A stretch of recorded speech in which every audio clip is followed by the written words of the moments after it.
नमस्कार. आदरणीय दिलीप प्रवाळकर सर आणि दशावतार चित्रपटाची संपूर्ण टीम. सर्वप्रथम सुबोध आणि तुमच्या टीमचे मनःपूर्वक अभिनंदन. अ, एक चांगला मोठा महत्त्वाचा टप्पा या चित्रपटाने गाठला आहे. त्याचं कौतुक करण्यासाठी आपण इथं जमलो आहोत. इथं सर्व जुनी जाणती मंडळी दिसत आहेत.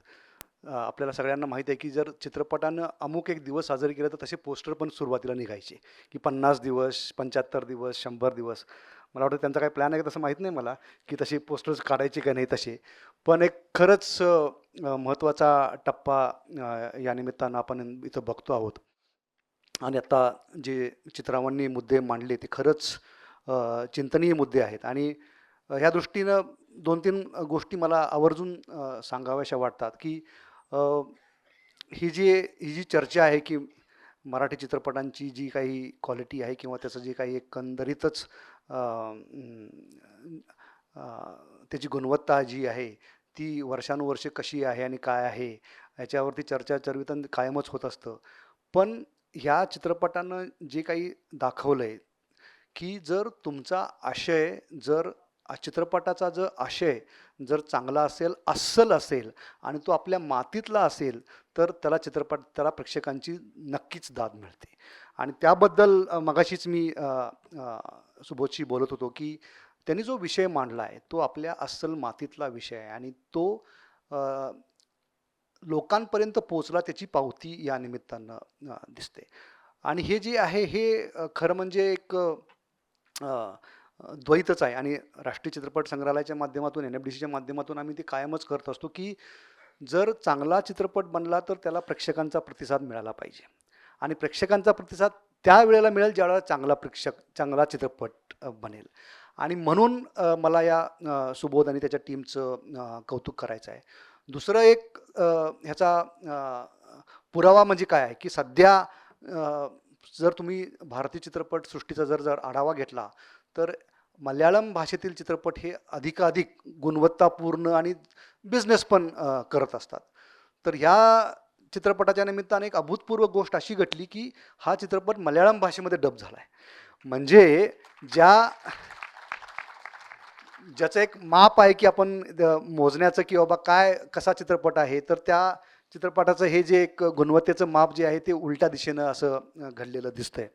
आणि त्यामुळंच मला वाटतं, की जो एक दर्जेदार प्रेक्षक आणि दर्जेदार चित्रपट ह्या दोन्ही गोष्टी ह्या खूप महत्त्वाच्या आहेत. आणि खूप आपलं एकंदरीतच एक सामाजिक भान जे आहे किंवा आपण ज्याला समाज संस्कृती म्हणतो, ते वाढवण्यासाठी अशा उत्तमोत्तम आणि दर्जेदार चित्रपटांची निर्मिती ही खूप गरजेची आहे. आणि तुम्हाला माहीतच असेल, की NFDCच्या माध्यमातून एक पूर्ण एक अशी चित्रपटांची मालिका जी आहे ती गेली कित्येक वर्ष चालत आहे, की जे आशयघन चित्रपट ज्याला आपण म्हणतो. तिसरी गोष्ट मला या निमित्तानं मांडायची, की आणि त्यांनी तो चित्रपटांच्या निर्मितीचा मांडला, पण चित्रपटांचं जे प्रदर्शन आहे, त्या बाबतीत पण आपल्याला थोडंसं मला वाटतं विचार करण्याची इथं वेळ आलेली आहे. आणि इथं एक सरकारचा प्रतिनिधी म्हणून मी तुम्हाला एक काही गोष्टी सांगू इच्छितो, की ज्यावेळेला आपल्याला म्हणतो, की आपण चित्रपट वेडे समाज आहोत, है ना, आपल्याला सिनेमा आवडतो वगैरे. पण जर एकंदरीतच चित्रपट उद्योग जर आपण पाहिला, तर चित्रपटांचं जे आपण आता ज्या थिएटरमध्ये बसलो आहोत अशी चीनमध्ये किती थिएटर्स असतील, जे चित्रपटांचं जिथं प्रॉपर प्रदर्शन होतं, तर त्याचा नंबर आहे, त्याची आकडी आहेत 90,000. चीनमध्ये चित्रपटगृहांची संख्या जी आहे ती 90,000 आहे.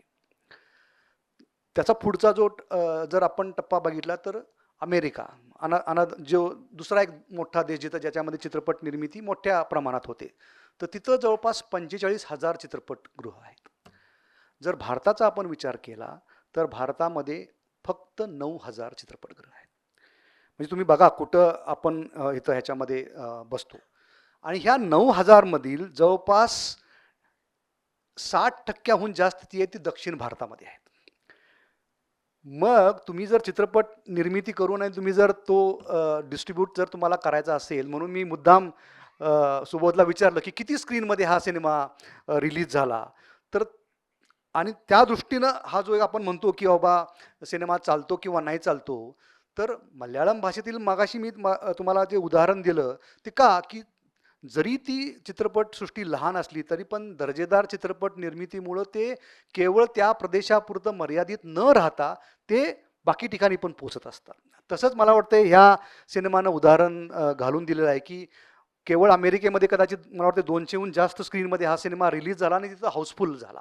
तर तिथं पण आपला जो एक प्रेक्षक वर्ग आहे आणि सध्या सबटायटलची व्यवस्था असल्यामुळं आणि आत्ता जसं चित्रवाणी सांगितलं तसं OTT माध्यम आल्यामुळं हा चित्रपट जो आहे तो जास्तीत जास्त प्रेक्षकांपर्यंत जर अस्सल चित्रपट निर्मिती असेल तर त्याला भाषेचं बंधन नसतं आणि हे त्या चित्रपटानं दाखवून दिलं. त्याबद्दल मनःपूर्वक कौतुक आणि मला तुमच्या पुढच्या वाटचालीसाठी खूप खूप शुभेच्छा.